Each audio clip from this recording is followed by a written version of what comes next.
The answer is yes. You can develop games directly from your phone. Let me show you how. Go into your browser and search up Gpark. After you search it up, find this link, then you'll be brought onto this screen right here. Go to the top right corner and press download PC. Run this file right here. Make sure you go over the agreements and check this box right here and press next. If you're on mobile, just search out Gpark in your app store. Now that it's done installing, you just need to make an account. So I'm going to click on create an account. Now that I've signed up, here you can see that you can customize your avatar. Let's check that out real quick. Here we are. This is the complete fit right here. We're looking like Sasuke. In this video, I'm going to show you how to make your own game like these. At the very top of the Gpark tab, you should find build mode right here. If you're on mobile, you can also follow these steps. Okay, now here we are in the build mode with my new avatar looking like Sasuke. Now head to the right side of your screen. You should see these arrows right here. If you click on it, it's going to open up a bunch of assets for you to use. There's different tabs, different categories for all different types of things, and there's even some functional things here. Effects too, and you can add text. I'm going to click on the text and press advanced. Then I can type in what I want to type in. So I'm going to do Prodigy's World. I'm going to make it a bit of a reddish color like that. Now other stuff that you can do is you can add just basic, like I could add this cube right here for example. Now I can even add this whole residence place just from the toolbox. Now this thing right here, I'm going to refer to it as a toolbox. It can also be referred to as an object manager or whatever you want to call it. I'm just going to refer to it as a toolbox for now, just so you don't get confused. Now another thing to note is you don't have to always hit save in the top right here. You don't have to always press it. Occasionally there are going to be auto saves, so you don't need to worry too much about forgetting to save your work. Now next thing I'm going to show you in the build mode is I'm going to show you what happens if you click on an object. Now similar to the text, you can do things like moving it, scale it, rotate it, and focus basically allows your camera to be revolved around that object that you selected. If it's locked, I can't do any of this other stuff. If I unlock it, I can, modify it once again. I can also snap it, copy it, which duplicates it, and of course I can delete, and I can press advance for more options like the color and texture. Now there are a couple textures right here. I can do water for example, and now it is like water. You can also change the color. Now we have a button called mod up here. I'm going to click on it and I'm going to show you. Now just by looking at it, you should have an idea of what this is. Basically you can get kind of like templates and take things from this community, and you can browse on this and take anything you want and take it into your own game. So I'm going to take in this little noob right here. I'm going to press the plus. I'm going to add this to my library. So now if I go back into my menu and press on mod, in the mods we can choose what we've just added to our library. Now this, I did say earlier that it could be a toolbox or an object manager. Another way you can call it is resource library. I guess that's what Gpark wants you to call it. So if I click on the noob has just been brought into my world. Now if I click on this, I'm kind of scared my PC is going to crash, but let's see what happens. I'm going to click on it. Oh, okay, it's not as big as I thought, but this thing still is pretty large. Like this is just from pressing one button, we have a whole city in this place, like a whole town in this place basically. Now the more button has more advanced options. You can edit the sky for example, so I can change the sky to this dusk look, which looks pretty nice. You can do the interface, which allows you to add buttons to your game. So I can make this name be TP button, and if I go down I can change the display text. So I can do teleport, just like as an example. You can put images on your screen as well, and you can also put text directly on your screen. So I can get some subtext right here and I can edit it, and I could like make it say join my Discord. I'm going to make it white. I'm going to stretch it out a little bit so it can fit. I'm also going to change the text size so it's not too intrusive. I'm going to make it at the top as well, and then I can put join my Discord, discord.gg/projectcommunity. You can see here that everything is working as intended. We got my join my Discord thing at the top as well. Then the last option is we can publish. So after pressing this button, you get a really simplified UI. You can enter what kind of name you want. So you can do a cover, an image, you can do a description, and you can even add update logs. And then once you finish everything, you can hit confirm and finalize it. So at the very top, press on editor. First of all, you're going to be brought into the template screen. You can pick any of these templates right here. For the sake of the tutorial, I'm going to go on the blank so I can teach you how to start from very scratch. So I'm going to click on blank. I'm going to name it first project. Okay, now that we're in the editor right here, I'm going to teach you a couple things that you are going to need to know. First of all, this right here that you start with is the player start. This is where the player is going to spawn. You can move it around with these tools right here. We have move to move it around like like this. Rotate, you can rotate it how it is, but I'm going to undo. I'm going to press Ctrl Z. Then we have scale. Here you can't actually scale the player star, but that is for other parts. Now over here we have the object manager. This is similar to the Explorer. If you use Roblox Studio, then this is basically the Explorer. Inside the object manager, you can actually manage all the stuff that you currently see in the game right now. So we have the skybox, which is the sky right here, which I can actually change to any other thing, like any other skybox. It can be a preset, or you can upload your own texture. Next up is the lighting, which you can change based on your preference. So you can do it can be like the time of day. You can make it very bright. You can change the color, light intensity. Yeah, this can get pretty bright or pretty dark. Can go both ways. I'm gonna put it to default for a sec. Exposure, change the cast shadow. So for example, if I drag this cube and I bring it up, you can see there is a shadow right in my box that I'm highlighting. There is a shadow right there. So I'm gonna click on lighting, gonna go to cast shadow, and it disables it. After the lighting is the fog. Similar to the lighting, you can enable or disable fog. It's actually disabled by default. You can change the presets, so you can have near fog, which is, I guess you can use this for a horror game. You can make it dark. You can see it, oh, it's like a nighttime. You obviously have to change the lighting for it to fit a little bit more. Next up, we got post-processing. Now if you want to make your game look more realistic, you can change a lot of these settings right here. If you want to go for a more cartoony feel, you can turn up the saturation. I'm gonna make a couple cubes and change the colors of them. And then we go back to post-process. I just added these cubes so you can kind of see the difference in color. If you put the saturation very high up, the colors you can see are very vibrant and kind of very colorful. If you want to put the saturation down, you can see the colors start graying out, and you can put it all the way to 0 where the whole game is black and white. There is no saturation in it. Contrast does this. Ambient occlusion, I'd say, makes your game have a more realistic feel. You can see the shadows on these parts are disappearing when I turn it down. When I turn it up though, it has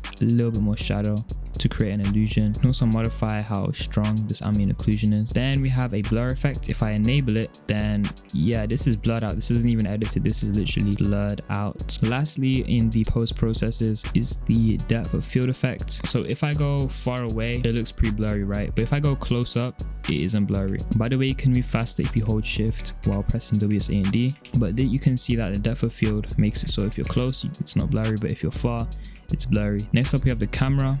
You can change the field of view. Now this is something that you will only be able to see in game, so I'm going to show you an example real quick. If I put my field of view to 170, oh boy, then you can see my FOV is very crazy right now. The rest of these camera settings are mostly like how much you can configure when you're in a game, when you're zooming out or zooming in or moving your in-game camera around. These settings basically modify that. Next up, we have player. This is pretty self-explanatory if you use Roblox Studio. In case you don't though, or in case you don't have good knowledge on Roblox Studio, you can modify the player's attributes or properties, basically I guess you can say their characteristics and their abilities, if that makes sense to you. For example, here I can change the size of the character. Yeah, I am way too big. I can't even see what's going on. You can also do can move. Open and close basically means true. Open is true and close is basically false, or open is on and close is off. All of these basically modify how the character can move. These are pretty self-explanatory if you read. Next up, we have objects. You can say this is the workspace if you use Roblox Studio, if that makes sense to you. So you can already see that there are 3 cubes, and if I click on them, it selects them in front of me. You can see this is the red, this is the blue, this is the green. So I'm actually going to rename it. I'm going to rename, right click and press rename. If I wanted to, I'm going to quickly demonstrate this to you. I can press the plus button and make a folder. Then I'm going to rename this folder to cubes. Hold shift and click blue. Then I can drag all the cubes inside, and then all the cubes are now in a folder together. Can actually group them. So if I do the same thing, if I select them all, then press create group of selection, I can put them in a group, so I can select them all at once, as you can see. Now the first thing in the object is the ground. This is basically the base plate. You can modify it because it is a part, so it's going to have the same properties as, for example, the cubes. You can do visibility off, and you can see the whole floor disappears. You can also do customize call distance. So I'm actually going to demonstrate this with a cube. For example, if you think of Minecraft, think of render distance. Obviously, if you don't play Minecraft, I'll explain it in a more general way. But if I back up, you can see that the cube disappears, and if I come close, it reappears. Now the cube is actually not being deleted or anything, it is just visual on your side. So culling can be useful for performance. If you want to optimize your game, you can basically do that, but I don't recommend you have really small culling distances. I recommend it to be more reasonable, because if it's too small, then your whole game will just disappear when someone steps like 5 steps away. So I'd make it a reasonable value, but I wouldn't make it a too crazy value because it can decrease performance. Now that is what culling does. Collision basically means that you can collide. If you don't know what colliding means, the word colliding, I'm not gonna lie, I should probably focus up in school a little bit. I'm gonna demonstrate multiple things to you, okay? This green cube, remember, is gonna have collision enabled. Right here, collision will be enabled. The blue cube will have collision disabled. Okay, so remember that the green cube had collision enabled, so if I try to walk into it, I can't, it just stops me, I can't go through it. But the blue cube that has collision disabled, which is off, I can walk through it. So if collide is on, then I can't walk through an object, it basically blocks me. It's like a physical thing that's blocking me. But if collision is disabled, then I can just pass right through it and it doesn't have an effect on me. Now the other thing that we have is physics simulation. So if I'm going to demonstrate this on the red cube, I'm going to drag the red cube up and I'm going to turn on physics simulation. Now when I turn it on, you can see that I get a lot of extra options like enable mass, friction, a lot of gravitational things. If you use Roblox Studio, then this is basically how you anchor and unanchor objects. So I'm going to drag this pretty high up so I have enough time to demonstrate it. Then I'm going to run again. Okay, I didn't have enough time to demonstrate it, but you can see right here, I can actually push this around and it has physics basically, and it can fall around. Like I can make it fall. However, this doesn't have physics simulation, this green cube, so I can't push it around. This red one does. Now the next thing that is basically major on here, you can change the asset mesh, also here the material, the texture basically, and then the color. Last but not least is the color, which I did earlier. Boom, you can just change it to any color, but I'm going to keep it as red for now. Next up, default UI. This is essential for all your games. Without default UI, the game is literally unplayable. You can notice that if I press the eye icon, you may or may not have noticed what just happened on my screen. If I press it again, if I keep pressing, you can see that the buttons, the icons on my screen are disappearing. Now, if I accidentally somehow delete it and I try play, I'm going to show you what happens. Now that I've loaded in, you can see that the buttons are gone and I'm pressing WSA and D trying to move my mouse around and I literally cannot move at all. And I'm going to show you how to fix it if you accidentally deleted it. So go into your project content and look for UI and then drag and drop default UI into object. Then you have the UI back and you should be able to play the game like normal. Now we've covered everything that comes in the default object manager. Next up, I'm going to go over the asset library real quick. You probably noticed it because I dragged some cubes in from it, but it is basically like the toolbox from Roblox Studio. So there's a lot of free things that are provided, many assets that you can use to make your game with. Here's all the things inside since there's so many. You can also do gameplay objects, which are this, motion control objects, which is right here, resolution. You can basically simulate what phone you want to use or what device you want to use. For example, if I was on an iPad Gen 6, it would look like this. And you can use this to see if your UI is scaled correctly to fit that device. And settings, this is for the editor settings. If you have like performance issues using the editor, if you are not on a great computer, then you can change the quality. Now, if you want to publish your game, go to project right here in the top left and go to publish your game, and then you're going to be brought to this screen.